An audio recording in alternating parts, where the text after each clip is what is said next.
say the more you look, the less you see. But when it comes to officiating in England, the opposite is the case. The more you look, the more you see. And when you continue to look, one thing becomes more and more obvious. Referees are biased towards Manchester City. If you doubt us, watch this video until the end because we'll expose the controversial truth behind Manchester City's referee bias. Where do we even start? Do you guys remember that game between Man City and Everton at the business end of the 2021-22 season? That game ended 1-0 in favor of Man City, but honestly, it should not have. Rodri handled the ball in his own box, and a penalty should have been awarded to Everton, but it wasn't. Everyone and their dog could see that the ball had struck Rodri's arm, and even the midfielder himself seemed to have a guilty look on his face. But the referee didn't call it. Even after VAR checked the incident, the penalty still wasn't awarded.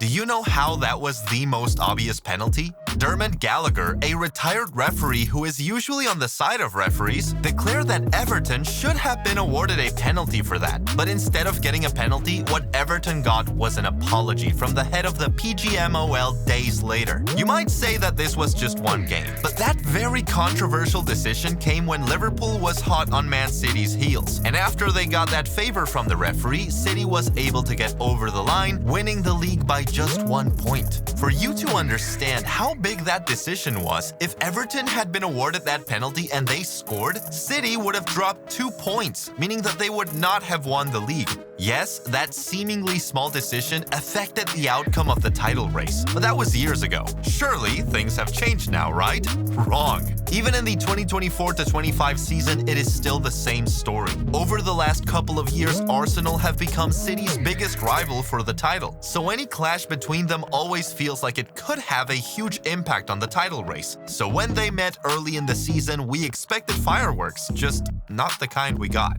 Leandro Trossard was shown a second yellow card in the first half of that game for booting the ball away. The allegation was that the Belgian delayed the quick restart, but looking at that play, it is evident that no quick restart was going to happen anyway. And what was crazy was that in that same game, we saw Man City's Jeremy Doku kick the ball just before Arsenal were about to play a free kick, and he wasn't cautioned or anything. The referee was not even bothered. But when it came to the Arsenal player, he was quick to take the card out of his pocket.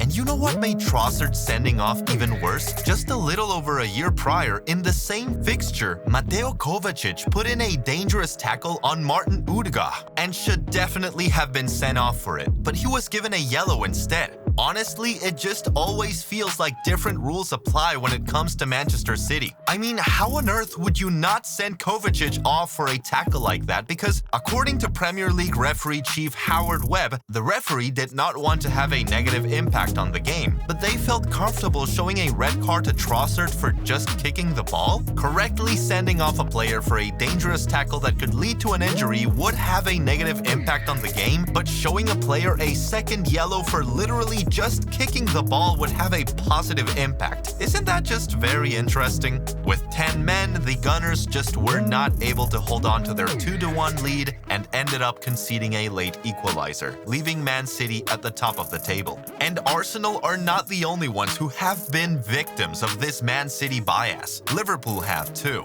When City and Liverpool locked horns at Anfield on the 2023-24 season, it was really fiery. The game was 1-1 in the last moments of the game, but then something happened that should have changed the entire outcome. Doku planted his foot on Alexis McAllister's chest in the penalty area, and it was totally ignored. The studs of the Belgian winger grazed McAllister's chest, and if that were any other team, a penalty would surely have been awarded just for the fact that Doku's foot was that high in his own box. But it was Man City, so it wasn't given, and the game ended 1-1. Guess what? Man City ended up winning the league by just 2 points. Why do things just always go their way? Mind you, we're not even taking into account the decisions that go against their league rivals in other games, which makes them drop points and hence push Man City closer and closer to the title. And this doesn't only happen in the Premier League, by the way. In the semi-final of the FA Cup in the 2023-24 season, we saw Grealish stop a Chelsea free kick from hitting the target with his hand, and nothing was done about it. Jack Grealish was inside the box when the ball struck his hand, and it was clear that he moved his hand towards the ball, so that should have been a penalty for Chelsea. Considering Cole Palmer's record from the spot, that was almost certainly going to be a goal for Chelsea, but both the referee and the VAR ignored it. Man City ended up winning that game by just a 1-0, meaning that one decision could have changed the entire complexion of the game.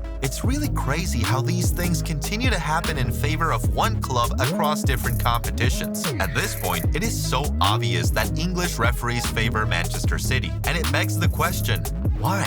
I don't want to say that the referees have been paid. That would be a huge allegation. And I don't want to believe that that level of corruption is happening in a league as big as the Premier League. What is likely the case is that these referees naturally have a bias towards Man City because it feels like they are the neutral club.